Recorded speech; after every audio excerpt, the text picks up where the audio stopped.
السلام علیکم دوستو، میرا نام ہے اسامہ رشید اور آپ لوگ دیکھ رہے ہیں یوٹیوب چینل انفوٹیک ہب۔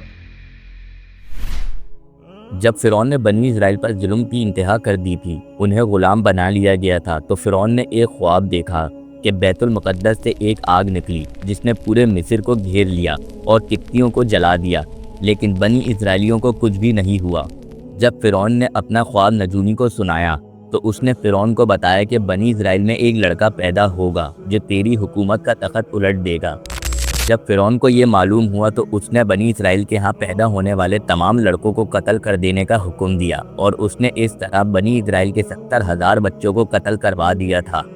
جب فرعونی بنی اسرائیل کے ہاں تمام پیدا ہونے والے لڑکوں کو قتل کر رہے تھے تو اسی دوران بنی اسرائیل کے ایک ایماندار شخص حضرت ابراہیم کے گھر ایک لڑکا پیدا ہوتا ہے جس کا نام رکھا جاتا ہے موسیٰ۔ حضرت موسیٰ علیہ السلام کی ماں اس ڈر سے کہ کہیں ان کا بیٹا بھی فرعونیوں کے ہاتھوں قتل نہ ہو جائے، ایک ٹوکری میں رکھ کر حضرت موسیٰ علیہ السلام کو دریائے نیل میں بہا دیتی ہیں۔ ٹوکری بہتے بہتے فرعون کے محل کے پاس جا پہنچتی ہے۔ اس وقت فرعون کی بیوی بی بی آسیہ دریا کے کنارے موجود تھیں۔ انہوں نے دیکھا کہ پانی میں ایک ٹوکری تیر رہی ہے۔ جب آپ نے وہ ٹوکری اٹھائی اور دیکھا تو اس میں ایک خوبصورت بچہ موجود تھا۔ فرعون کو جب معلوم ہوا تو اس نے اس بچے کو قتل کرنے کا حکم دیا، لیکن بی بی آسیہ نے فرعون کو منع کیا اور کہنے لگی کہ یہ لڑکا ہماری آنکھوں کی ٹھنڈک بنے گا، تم اسے قتل نہ کرو۔ فرعون حضرت آسیہ کی بات مان گیا اور اس طرح اللہ نے حضرت موسیٰ علیہ السلام کو فرعون کے محل میں پلوایا۔ حضرت موسیٰ علیہ السلام بڑھتے گئے، فرعون کے محل میں پلے۔ اب جوانی کو پہنچے تو انہوں نے دیکھا کہ بنی اسرائیل پر اب بھی ظلم ہو رہا ہے۔ ایک دن حضرت موسیٰ علیہ السلام شہر کے بازار میں چل رہے تھے تو آپ نے دیکھا کہ ایک فرعونی ایک بنی اسرائیل کو مار رہا تھا۔ حضرت موسیٰ علیہ السلام نے غصے میں آ کر اس فرعونی کو مکہ مار دیا تو وہ مر گیا۔ جب یہ بات فرعون تک پہنچی تو اس نے حضرت موسیٰ علیہ السلام کو گرفتار کرنے کا حکم دیا۔ موسیٰ علیہ السلام کو ایک مومن شخص نے پہلے ہی بتا دیا کہ اے موسیٰ، شہر کے لوگ تمہارے قتل کا مشورہ کر رہے ہیں تو تم یہ شہر چھوڑ کر بھاگ جاؤ۔ جب حضرت موسیٰ علیہ السلام کو پتہ چلا تو آپ فوراً شہر چھوڑ کر نکل گئے۔ آپ ریگستان کا سفر کرتے کرتے مدائن کے علاقے میں پہنچے۔ وہاں دیکھا کہ کچھ لڑکے اپنی بکریوں کو پانی پلا رہے ہیں اور ایک طرف دو لڑکیاں اپنے جانور لے کر رکی ہوئی ہیں۔ حضرت موسیٰ علیہ السلام نے ان سے پوچھا، تم لوگ پانی کیوں نہیں پلا رہی؟ انہوں نے کہا، ہمارا باپ بزرگ ہیں اور وہ ادھر نہیں آ سکتے، ہم اپنی بکریوں کو پانی پلانے آتے ہیں اور ہم انتظار کر رہے ہیں کہ یہ لوگ اپنے جانوروں کو پانی پلا لیں، تب ہم اپنے جانوروں کو پلائیں گے۔ حضرت موسیٰ علیہ السلام کو یہ سن کر جلال آیا اور آپ نے غصے میں ان لڑکوں سے ڈول چھین لیا اور ان لڑکیوں کے جانوروں کے لیے پانی نکالا۔ جب وہ لڑکیاں گھر گئیں تو اپنے باپ کو یہ سب واقعہ بتایا۔ ان کا باپ کوئی اور نہیں، حضرت شعیب علیہ السلام تھے۔ حضرت شعیب علیہ السلام نے موسیٰ علیہ السلام کو بلوایا اور کھانا کھلایا، اور پھر حضرت شعیب علیہ السلام کو حضرت موسیٰ علیہ السلام نے پورا واقعہ بیان کیا۔ تو اس پر حضرت شعیب علیہ السلام نے ایک پیشکش رکھی کہ تم میرے لیے 7 سال تک بھیڑیں چراؤ تو میں تمہیں اپنی بیٹی میں سے کسی ایک سے نکاح کر دوں گا۔ تو حضرت موسیٰ علیہ السلام فوراً اس بات پر مان گئے۔ حضرت موسیٰ علیہ السلام نے پورے 10 سال تک حضرت شعیب علیہ السلام کی بکریاں چرائیں اور آپ کا نکاح حضرت شعیب علیہ السلام کی بیٹی سپورہ سے ہوا۔ اس کے بعد آپ اپنی بیوی کے ساتھ مصر کی طرف روانہ ہوئے، لیکن اس وقت ریگستان کا علاقہ ٹھنڈا تھا۔ اس سردی کے دوران جب انہوں نے ریگستان میں آرام کرنے کا سوچا تو انہوں نے دور ایک طرف روشنی دیکھی جیسے کوئی آگ جل رہی ہو۔ جب موسیٰ علیہ السلام نے ایک آگ دیکھی تو اپنے گھر والوں سے کہا کہ تم یہاں رکو، میں نے ایک آگ دیکھی ہے، شاید میں وہاں سے تمہارے لیے کوئی خبر لے آؤں یا کوئی جلی ہوئی لکڑی لے کر آ جاؤں تاکہ تم لوگ اس سے گرمی حاصل کر سکو۔ جب آپ کوہ طور کی پہاڑ کی طرف پہنچے تو آپ نے دیکھا کہ وہ روشنی کسی آگ کی نہیں بلکہ ایک مقدس نور کی ہے۔ یہ نور اللہ تعالیٰ کا تھا، جہاں اللہ نے انہیں پہلی دفعہ اپنا پیغام دیا، اے موسیٰ، میں ہی تمہارا رب ہوں، اپنے نالین اتار دو، تم ایک مقدس وادی طویٰ میں ہو۔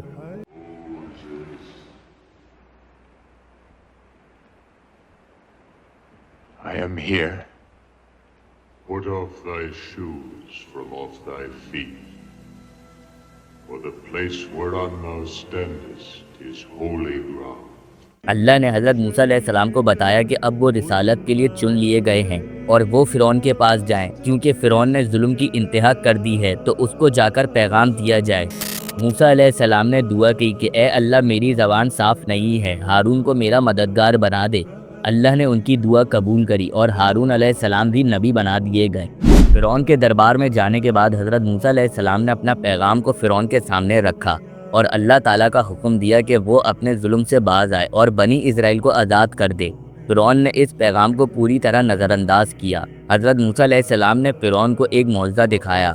آپ نے اپنا عصا مبارک زمین پر پھینکا تو وہ بڑا اژدہا بن گیا جس نے جادوگروں کے سانپوں کو بھی نگل لیا۔ فرعون یہ معجزہ دیکھ کر بھی نہیں مانا اور حضرت موسیٰ علیہ السلام نے فرعون کو کئی طرح کے معجزے دکھائے لیکن وہ پھر بھی نہ مانا۔ پھر ایک دن اللہ تعالیٰ نے حضرت موسیٰ علیہ السلام کو حکم دیا کہ رات کے اندھیرے میں اپنی قوم کو لے کر نکل جائیں۔ جب فرعون کو یہ بات پتہ چلی تو اس نے اپنا سارا لشکر جمع کیا اور حضرت موسیٰ علیہ السلام اور ان کی قوم کے تعاقب میں نکلا۔ حضرت موسیٰ علیہ السلام اپنی قوم کے ساتھ جا رہے تھے کہ اچانک سمندر کا کنارہ آ گیا۔ اللہ نے آپ کو حکم دیا کہ سمندر پر اپنا عصا مارو۔ جیسے ہی آپ نے اپنا عصا سمندر پر مارا تو سمندر 2 حصوں میں تقسیم ہو گیا اور حضرت موسیٰ علیہ السلام کی قوم سمندر پار کرنے لگی۔ جیسے ہی فرعون تعاقب کرتے کرتے سمندر کے بیچ میں پہنچا تو اللہ کے حکم سے سمندر واپسی مل گیا اور اس طرح فرعون اور اس کا پورا لشکر سمندر میں غرق ہو گیا۔ سمندر پار کرنے کے بعد یہ قوم ریگستان کے علاقے میں پہنچی جہاں بھوک نے بنی اسرائیل کو ستایا۔ تو حضرت موسیٰ علیہ السلام نے پھر اللہ سے دعا کری اور اللہ تعالیٰ نے اپنی رحمت پھر برسائی۔ آسمان سے من و سلوہ نازل ہوا لیکن ان لوگوں نے اللہ کی حکم عدولی کری اور من و سلوہ کو جمع کرنا شروع کر دیا جس پر اللہ نے ان سے یہ نعمت چھین لی۔ پھر ایک وقت آیا جب اللہ نے موسیٰ علیہ السلام کو کوہ طور پر بلایا۔ وہاں انہیں اپنی کتاب توریت عطا کی گئی۔ حضرت موسیٰ علیہ السلام کوہ طور پر چلے گئے۔ آپ 40 راتوں تک اللہ تعالیٰ سے ہم کلام رہے۔ یہ وہ لوح ہدایت تھی جس میں زندگی کے قانون لکھے گئے تھے۔ لیکن جب حضرت موسیٰ علیہ السلام کوہ طور پر تھے تو ان کی قوم نے پھر سے اپنی پرانی عادتیں دہرائیں۔ ایک شخص سامری نے انہیں ایک سونے کا بچڑا بت بنا کر دے دیا اور لوگ اس کی پوجا کرنے لگے۔ حضرت ہارون علیہ السلام جو ان کے بھائی تھے اور موسیٰ علیہ السلام کی جگہ قوم کے ساتھ تھے، انہوں نے روکنے کی بہت کوشش کری لیکن لوگوں نے ان کی بات نہ مانی۔ جب حضرت موسیٰ علیہ السلام واپسی آئے تو انہوں نے دیکھا کہ ان کی قوم پھر سے شرک میں مبتلا ہو گئی ہے۔ غصے سے انہوں نے توریت کی تختیاں زمین پر پھینک دی اور حضرت ہارون علیہ السلام کو داڑھی کے بالوں سے پکڑا اور پوچھا کہ تم نے ان کو کیوں نہیں روکا تھا؟ تو حضرت ہارون علیہ السلام نے جواب دیا کہ مجھے ڈر تھا کہ یہ لوگ مجھے مار دیں گے۔ حضرت موسیٰ علیہ السلام نے فوراً اس بچڑے کو جلانے کا حکم دیا اور جتنے لوگ اس بت پرستی میں ملوث تھے ان سب کو قتل کروایا گیا اور سامری کو بھی حضرت موسیٰ علیہ السلام نے اپنی قوم سے نکال دیا۔ جب سامری کا فتنہ ختم ہوا تو حضرت موسیٰ علیہ السلام نے اپنی قوم کو دوبارہ سے جمع کیا۔ حضرت موسیٰ علیہ السلام نے اپنی قوم سے کہا، اللہ نے تمہیں ایک ملک کا وعدہ کیا ہے، ایک زمین جہاں ہر چیز کی برکت ہوگی، لیکن تمہیں وہاں جا کر اس ملک کو لینا ہوگا۔ تو حضرت موسیٰ علیہ السلام نے ہر قبیلے سے 12 افراد کو چنا۔ انہیں کہا گیا کہ وہ جا کر اس زمین کی جاسوسی کر کے آئیں، دیکھ کر بتائیں کہ حالات کیا ہیں۔